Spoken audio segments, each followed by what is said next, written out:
Hi, everyone. This is Joe Franciki, and welcome to another episode of the All Things Location podcast.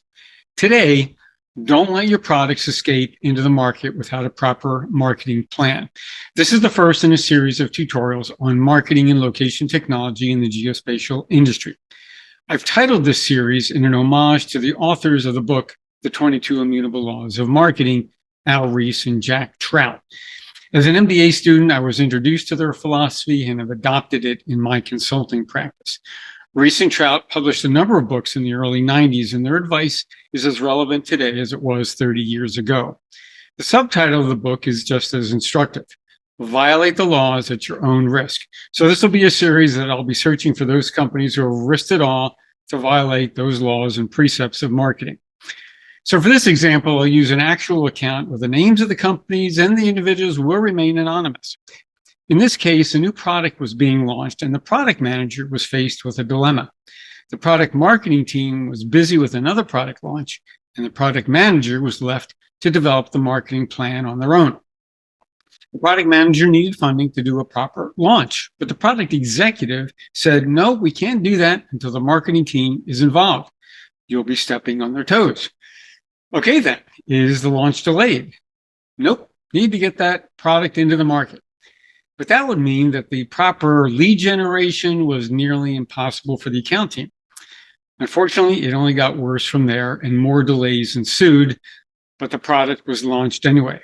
As a result, this was a case of the product escaping rather than having the proper launch with the proper set of collaterals, proper budget to develop messaging, branding, lead generation, native advertising, Google AdWords, and social media, etc.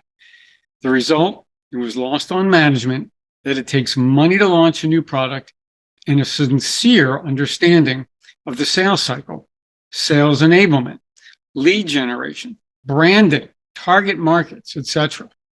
But, and there's always a but, unfortunately, many companies have this exact problem.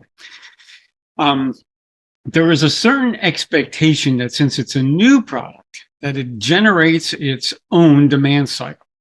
This violated the 22nd law of marketing, called the law of resources, which says even the best ideas in the world won't go far without money. Marketing is a game fought for the mind of the prospect, and to get into the mind of the prospect, you need money, and you need money to stay there. On the flip side, at another company, and I'll give you a personal example, my team was actually tasked with the sole purpose of launching products into the market. And I remember getting a call from a VP who deliberately and directly gave me the charge to do a launch of a product that had been successful in one market, but now we wanted to do it in another. So we stood up a team. I led that team, but I was assisted by an excellent project manager that reported to me, and we had about 14 people on the team. We had a 90-day window to do the plan and the launch, and the certain expectations had to be put in place. And to do the specific launch, we had a follow-on period to execute the marketing activities. It was a proper launch. It was a process. And for those of you who are familiar with the college football coach, Nick Saban, he drilled into his players and coaches that the work of successfully winning games is indeed a process. And it starts with preparation.